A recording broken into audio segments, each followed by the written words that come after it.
पूरे देश भर में ही यूं तो धोखाधड़ी का बोलबाला है, फिर चाहे वो ऑनलाइन ठगी हो या वैसे ही लूटपाट हो।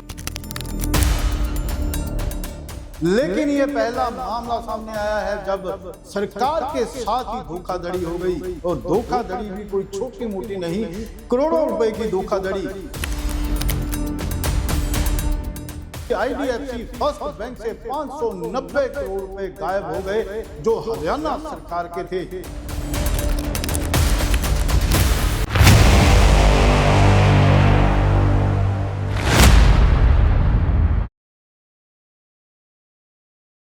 नमस्कार, आदाब, सत श्री अकाल। मैं हेमंत मित्तल और आप देखना शुरू कर चुके हैं आवाज इंडिया टुडे। आज की ये खबर आपको हैरान और परेशान कर देगी। अगर आपका खाता IDFC फर्स्ट बैंक में हुआ तो सबसे पहले, अगर आपका खाता IDFC फर्स्ट बैंक में है तो अपना खाता चेक कीजिए।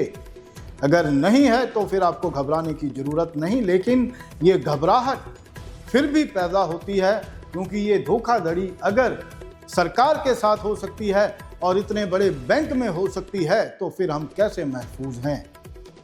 और ये मामला IDFC फर्स्ट बैंक में 590 करोड़ रुपए का जो हेरा फेरी का सामने आया है, जिसमें हरियाणा सरकार के कुछ खाते इसके साथ कनेक्टर थे, जिसमें से जब सरकार के इन खातों का बैलेंस IDFC फर्स्ट बैंक के साथ उसका मिलान किया गया, चेक किया गया, तो उनमें बहुत मोटा फर्क पाया गया, जिसमें अभी तक 590 करोड़ रुपए की पुष्टि हुई है। और आपको ये भी बता दें कि आपके लिए ये थोड़ी सी राहत की सांस है कि अभी तक किसी भी निजी खाते से कोई भी किसी भी तरह की छेड़खानी नहीं हुई और किसी भी खाते से कोई पैसा नहीं निकला। ये पैसा सिर्फ और सिर्फ हरियाणा सरकार के कुछ खातों का है।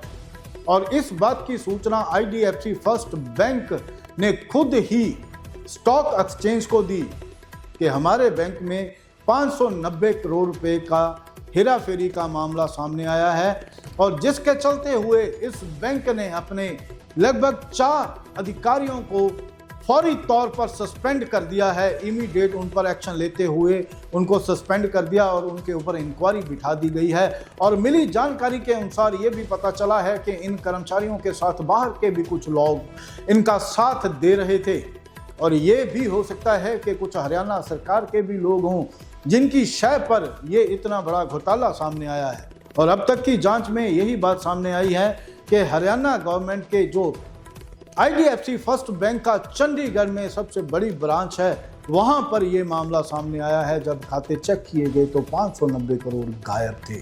और ये बिल्कुल बहुत डरावना है हर उस आम आदमी के लिए जिसका खाता किसी भी बैंक में है। पहले भी PNB बैंक के कई करोड़ रुपए, कई हजारों करोड़ रुपए का धोखा हुआ और आए दिन किसी ना किसी बैंक के साथ होता रहता है। लेकिन ये अपने आप में पहला मामला हमारे सामने आया है जब सरकार को ही चूना लगा दिया गया। तो आप भी सावधान रहें और सतर्क रहें और अपने खातों पर पैनी नज़र बनाए रखें। किसी को भी किसी तरह का OTP ना दें, और जब भी कोई अपना आप ATM पर जाएं तो अपना पासवर्ड छुपाकर उसमें डालें ताकि कोई भी आपको परेशान ना कर सके और आपकी मेहनत की कमाई के ऊपर डाका ना डाल सके।